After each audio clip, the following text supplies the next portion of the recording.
All right, welcome back, RSO. This time there's a significant color change. As you can see where we left off in the first video, we have the Dunkelgelb chipped down through Panta Gray.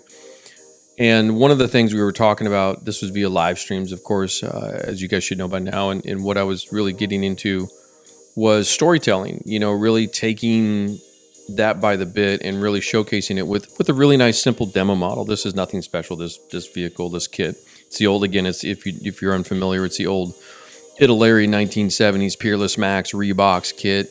Been around for 40 years. It's a great demo piece because it's got nice shapes and etc. But we wanted to kind of take this story in a different direction and move it away from World War II.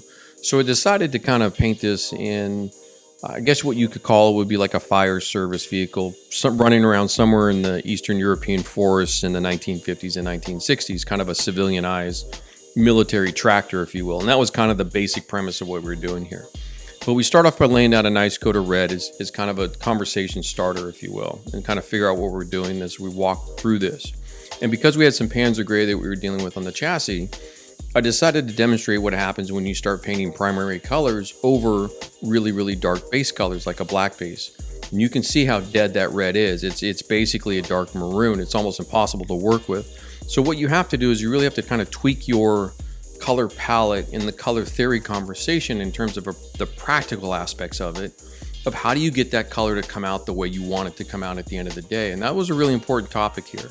As you can see the cab there on the bench, it's pretty dark, and then the chassis here, obviously these road wheels are almost black still, so you got to come in and really pump up your colors, or in this case we really lighten them up quite a bit to give us that kind of oomph that we were looking for, on top of which we wanted some age in these particular parts of the vehicles, like some of these wheels and the cab and stuff. So going through a lightening process, it looks like color modulation at first. It's actually not.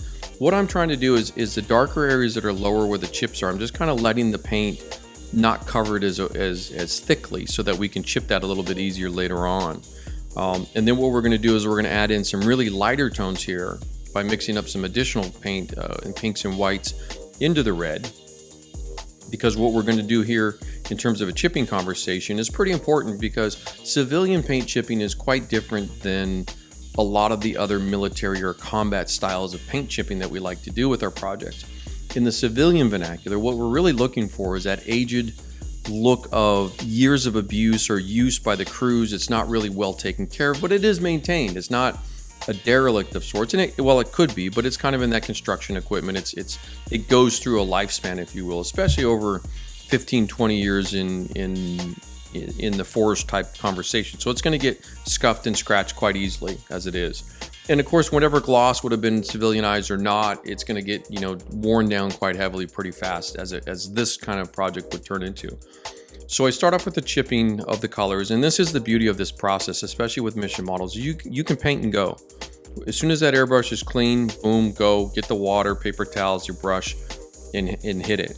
And of course, from the first video, you can see all the original round of chipping that we've done, and all I'm doing is working with those lower layers as kind of my base of the story, and then I'm developing this kind of light to dark red conversation and scuffing the lighter pinkish faded red off, and then revealing kind of a level of chipping that goes from just kind of bumps and bruises all the way down to the bare metal. So 4 or 5 layers in total. But this is that combination of hey Mike, how do you layer up 4 or 5, 6 colors in between a hairspray chipping or non-hairspray, whatever it is that you're doing? How do you do that? And that was kind of what we were tackling in the live stream with this, is really discussing it at length and going through walking through this.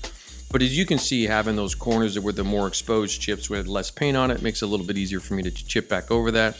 And then in some of the center of the panels, I have a little bit more of an opaque type of paint, and then I go through and walk through various types of scuffs and scrapes, and you start telling a story here pretty quickly with the machine. It doesn't matter what I'm doing here, but you can apply this to what, if you're in the Warhammer 40K grouping, or if you're in the railroading grouping, or if you're, doing a civilian construction equipment type of piece that's been around for 15, 20 years, or, long-term military pieces in certain modern conditions where the machine itself has been in service for 15, 20 years, which is not unusual in some countries for sure. So this type of painting, what happens with the oxidation, that's really what you're seeing here. I've talked about this before, especially on the Churchill, the IDF Churchill, which is kind of a similar lifespan, if you will. It's also an older, previously military vehicle. It's kind of been upgraded into a new military vehicle. This one's a military into a civilian, but they've both been around for 15, 20 plus type year conversation.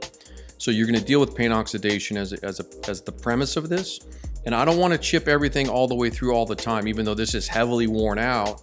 What you are seeing is a combination of light chipping and scuffs through the paint, through the oxidized paint, through the faded paint, and then all the way down to the bare metal in some cases. And so it's kind of that variety, if you will, that really pulls into the greater storytelling aspects, and then using different tools and different brushes to recreate what specifics you're looking for. That's basically it. It's nothing past that. It's really just going through the motions at this point in time. You know, there really isn't a whole lot more to do outside of just attending to each part of the area of the machine that you need to. In this case, we're going to move down into the chassis area. These all metal wheels are pretty unique in the armor world. They're very simple on one hand, but at the same time, they don't have a rubber tire. So you kind of you can do a little bit more with this type of paint wear and tear with them. But again, you can see what's really beautiful about this is how refined and controlled you can maintain this via the Mission Models paints. It's one of the aspects I really like about it. And in this particular video, there's no hairspray in between this. So it's just kind of, you can paint this, you can spray this paint and then come in with some water, and because of its erasability characteristics and qualities, you can start to put in some wear and tear. It's really highly effective for this type of a machine that's been around the block a few times. So take that to heart if you're doing some science fiction or some fantasy. But another thing I get asked all the time, and I don't mind because I effing love it, and who doesn't? And that's a rusty exhaust. One of the products I've used quite often, and especially in the tank car books, you guys have probably seen this, where the Life Color out of Italy makes a wonderful rust and dust paint set, and the 4 colors for the rust in there, the yellow, the orange, the standard rust, and the dark rust are fantastic. And I kind of developed this process a few years ago of, it doesn't really matter what the lowest level color is, to be honest with you, but you take your exhaust tubing, piping, whatever it would be, and it works great for this kind of exposed system, if you will. You start off with your yellow, lay it down real wet and translucent. You don't want to cover up the lower color too much. You want a lot of percolation of the various layers as you go. And then as you dry this, you can see here it turns into a really dead matte paint. Has kind of a subtle texture to it, perfect for this type of application.